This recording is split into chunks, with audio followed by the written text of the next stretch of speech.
Hi everybody, Jennifer Sothko here at the Ligonier Valley Library in Ligonier, Pennsylvania. We are getting ready to wrap up the Pennsylvania Room's 18th Annual Historic Photography Show, Memories of Idlewild Park. If you haven't been able to visit the library this summer to check out the show, I'd like to take you on a tour. Follow me.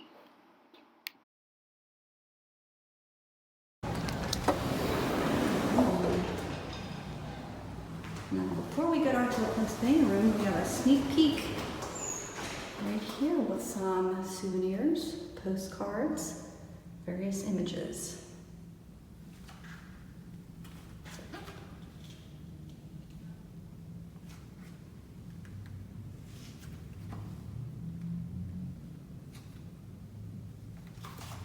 Okay, let's get on to the Pennsylvania Room.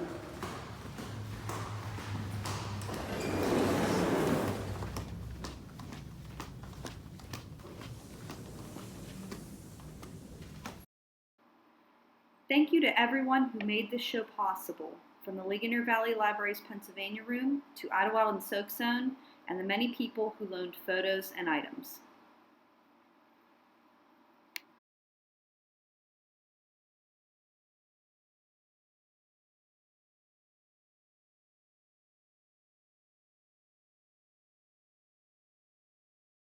We'll start in the Pennsylvania Room.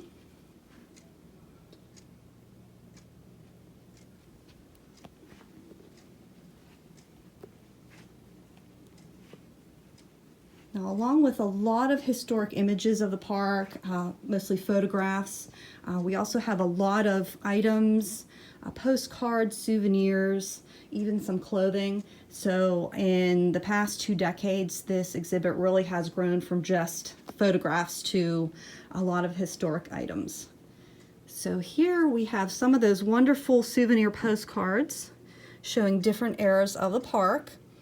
And we also have some employee items.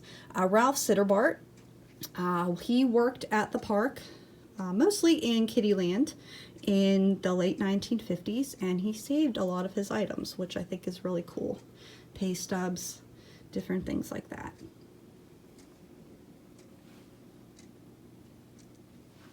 Well, we've had to move some of the displays because the Pennsylvania Room got some new equipment this summer. But here, if you visited the park back in 2002 for the 125th season, you may remember this timeline that was posted up in the original depot. And that depot was converted into a museum for the park during that summer.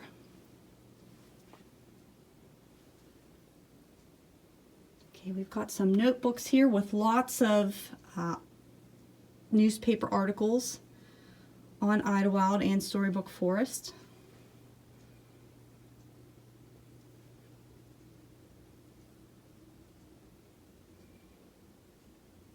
Also a nice little obituary for C.C. McDonald. Now, the McDonald family managed and owned Idlewild from 1931 through early 1983 when they sold the park to Kennywood.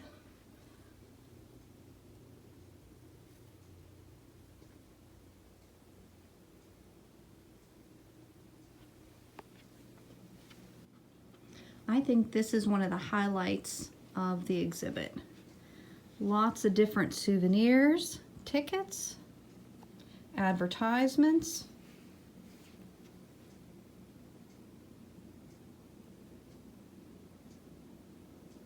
There's a button, a pencil box, some plates, salt and pepper shakers, toys, keychains, little picture.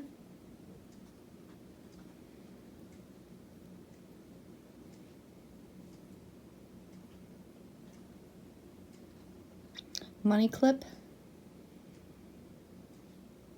pennants,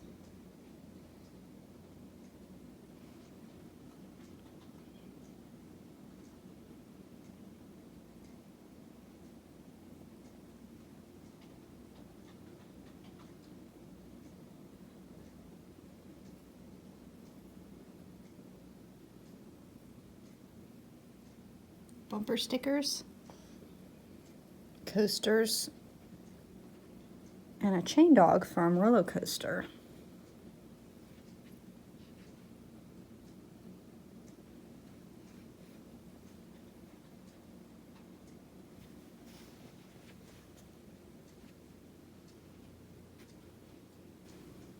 Some very cool banners that used to be displayed around the park for different seasons. Some questions that used to be displayed at Mr. Rogers' Neighborhood of Make-Believe. Little trolley as well. And these were loaned to us by Jeff Krauscher, Idlewild's Director of Marketing.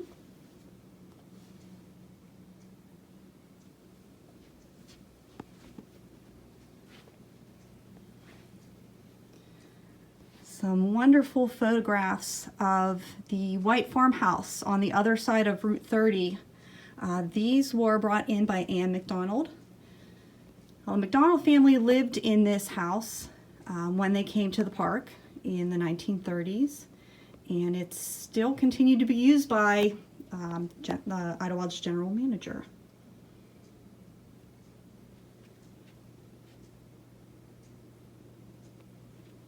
This is pretty cool right here, a soapbox derby car.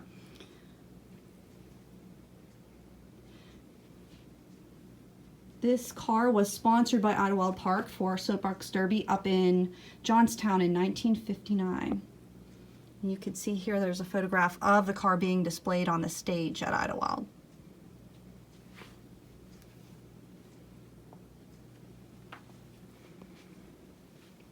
Okay, in the 1960s, the park started an old-fashioned week. Lots of throwback games, throwback admissions, and a vintage car parade. Now, even though the park no longer has a full week themed around these old-fashioned days, it does continue the vintage car parade, and I believe they recently had one in the last couple weeks. So here's some plaques from the various years.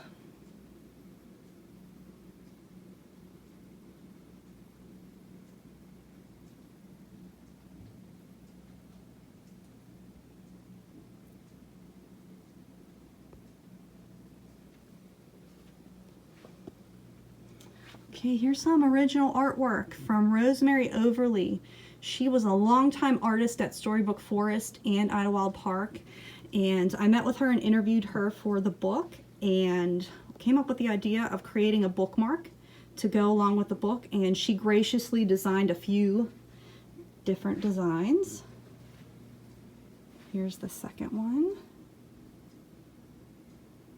And I had one of them converted into a bookmark. And if you've come to any of my presentations and you purchased a book, hopefully you got one. If you'd like one, let me know and I would be happy to send you one. But I thought they were just too beautiful to not to have framed and on display. Here's some publications related to Idlewild. And other general amusement park publications.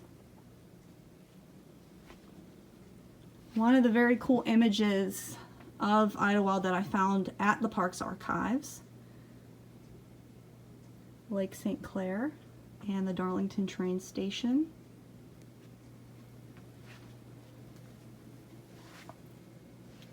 Even more amusement park publications.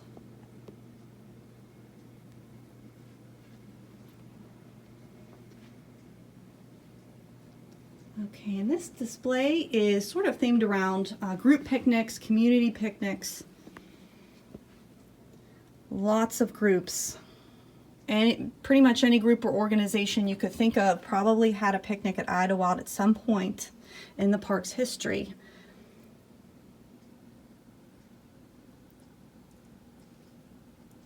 Community picnics, employee picnics, school districts, Sunday schools.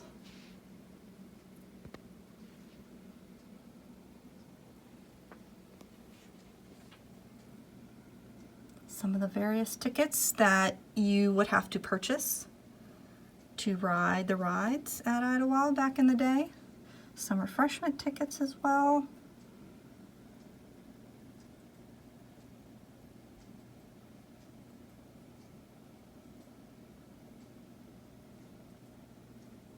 complimentary tickets.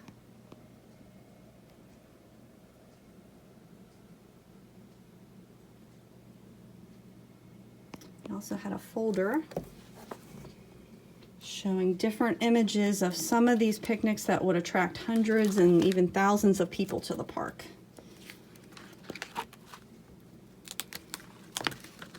And some of the pictures I recently found were actually at the Latrobe Area Historical Society 1957 Latrobe Steel Employee Picnic. Some cool images I had never seen before.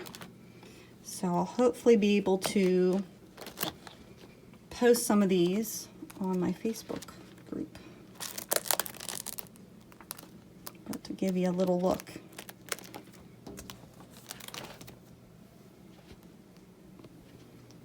Okay, and in this cabinet we have a lot of different images and souvenirs, some prizes, pennants, lots of different cool things that visitors could have bought at the park back in the day. And they definitely don't make souvenirs like this anymore.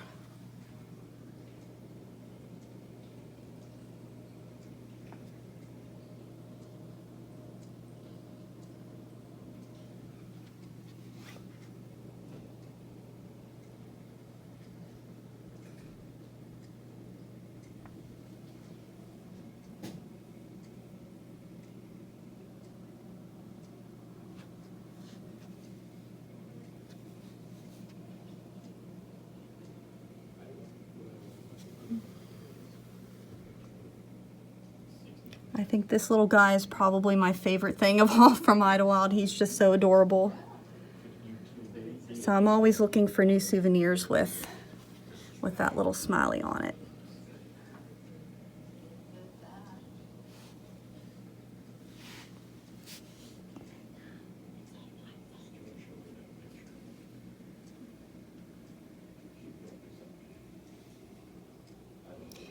There's Esmeralda, the grandmother's predictions fortune-telling lady from the Penny Arcade.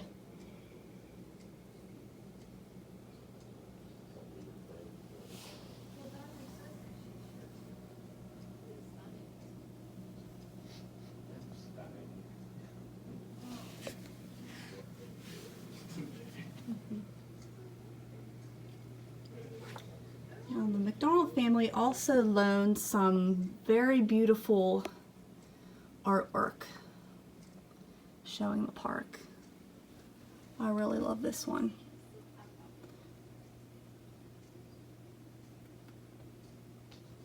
Notice who the artist is.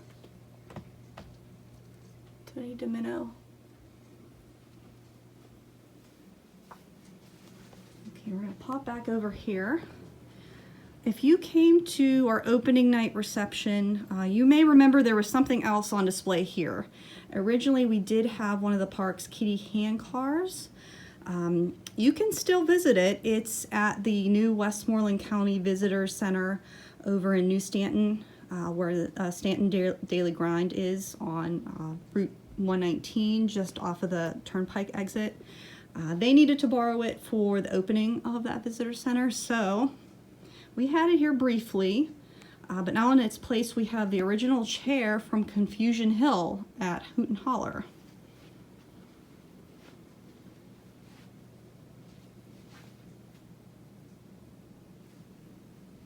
Some more notebooks with different images and newspaper articles for visitors to peruse here.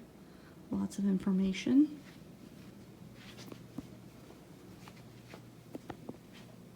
Okay, coming over on this wall, Idlewild Park Centennial from 1978.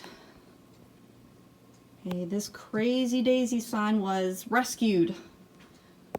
And I think it's cool that we can actually prove that it was there at the park in this photo. It is original to that ride. We've got the Loyal Hannah Limited miniature train ride sign. The park has a new one in its place, something a little more, a little better able to withstand the weather and the elements. And there's the train. And the old timer and his wife. They were at Hoot and Holler for many years. General store. And here we have a section celebrating the swimming pool and soak zone.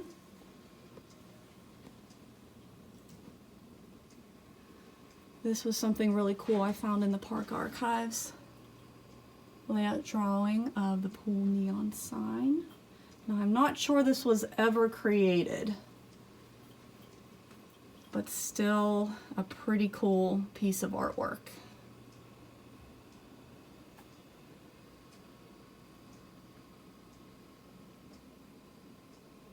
What started out as just a swimming pool with a beach in 1932 has really grown into a full-fledged water park. It's amazing. And we've got Hank the mannequin on duty. Okay,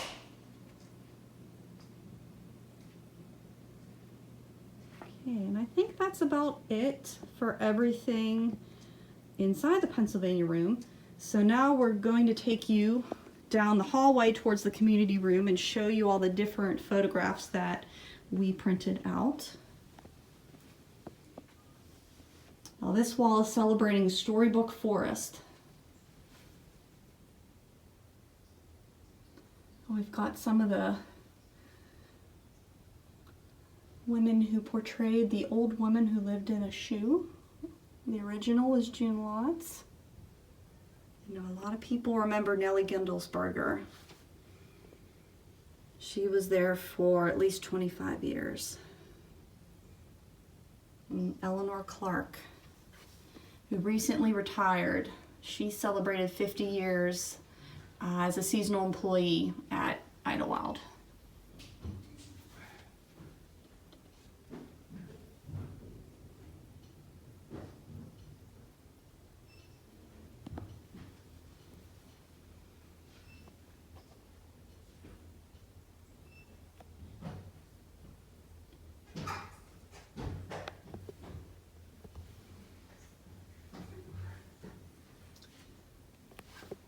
Ligonier Highland Games. We have a little section on the wall devoted to that event. It's not an Idlewild event, but it's been held at the park for many years, and the park always supports it.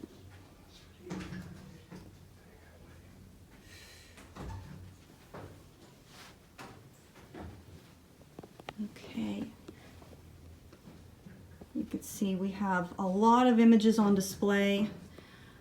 Not everything that was at the park throughout its history, but as much as we could fit with the number of frames we had.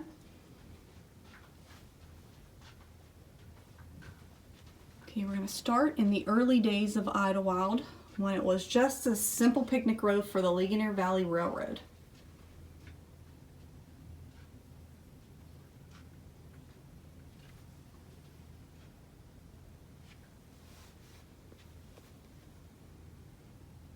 Yeah, the land was actually owned by the Darlington family of Pittsburgh.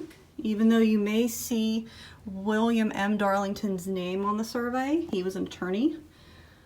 It was actually his wife, Mary Carson O'Hara Darlington, who legally owned the property.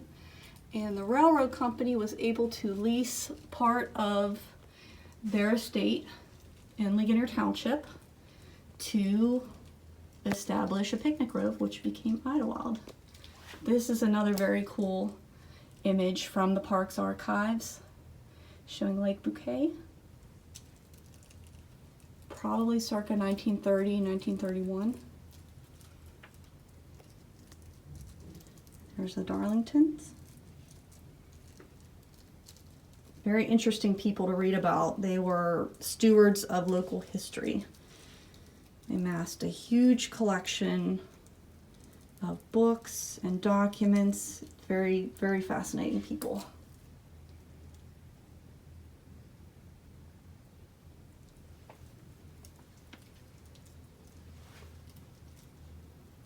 It's amazing to think that a steam locomotive went right through the middle of Idlewild Park at one point.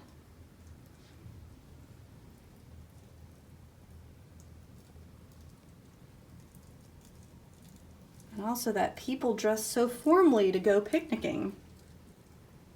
This is probably the earliest image I was able to find of Idlewild. Dates back to 1886, shows the headquarters of the 14th Regiment of the National Guard of Pennsylvania. Those were some of the earliest reported group meetings and encampments at the park. Pennsylvania military, also some religious groups would have picnics back during that time.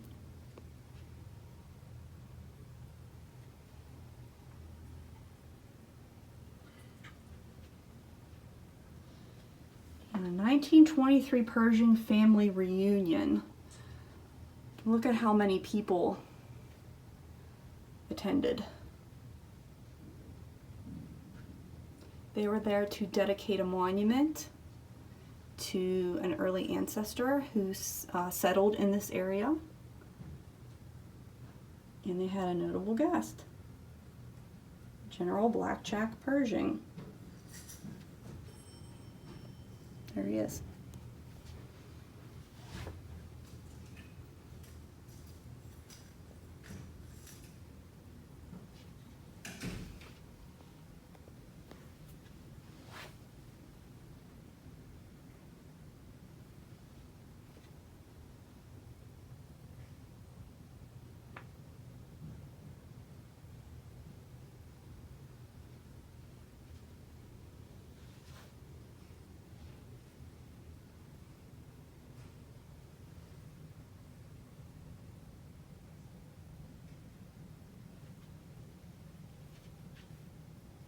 One of the early auto entrances to Idlewild. And you can see how it's evolved over time.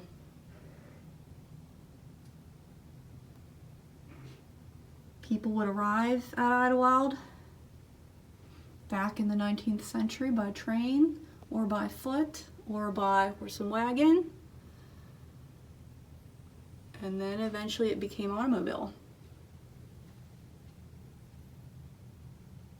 And I think this is the era, mid-century era of the park that a lot of people remember so fondly.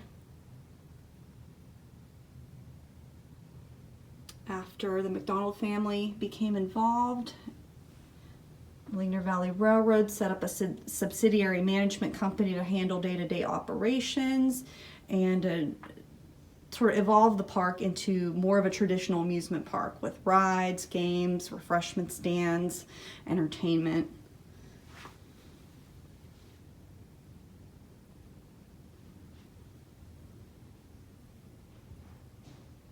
A couple of neat autumn aerial views of the park from fall 1978.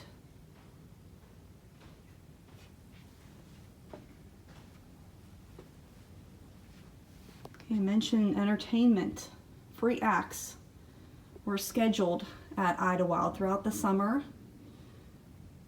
There would be traveling circuses, daredevils, people like trapeze artists and tightrope walkers, and even the human cannonball. They would come and stay at the park for several weeks and entertain folks several times a day with different shows. Lots of musical groups performed at Idlewild too. Not only in the auditorium at the top of the hill, you would have big bands and orchestras that would entertain people who came for moonlight dances, but there was an outdoor stage built. Abby Neal and her Ranch Girls, Jimmy Martin and the Sunny Mountain Boys, Stella Parton, Dolly Parton's sister, was at the park. And of course, I always have to bring up Minnie Pearl.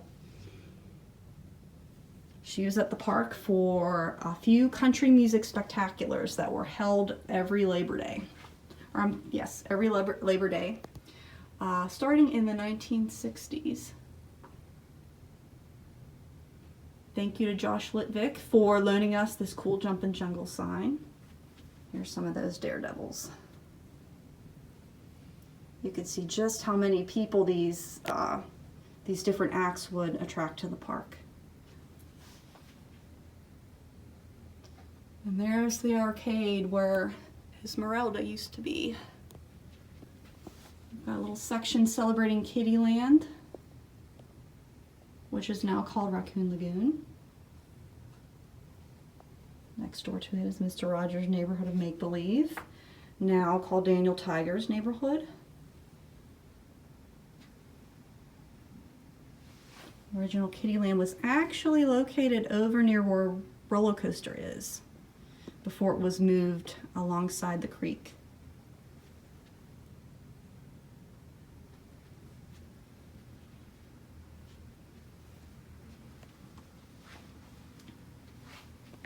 Okay, now here's some more adult rides.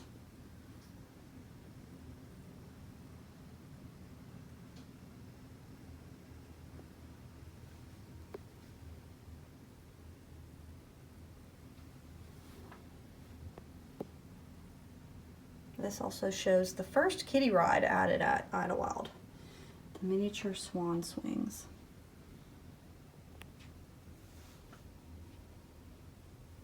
Paratrooper in its original location.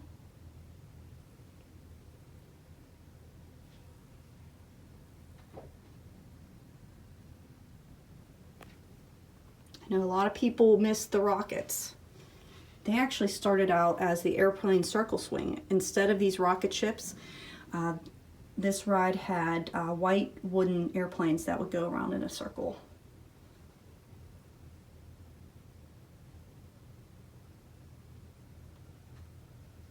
Oh, the Rumpus and Laughing Sal. This was Idlewild's only dark ride in its history. It was unfortunately lost in a fire in 1947. Here's the original Ferris wheel.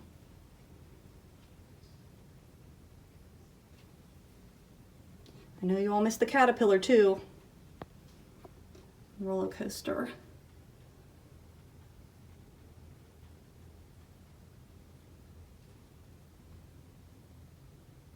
Little showboat would go around Lake Bouquet. Yeah, the tilt-a-whirl.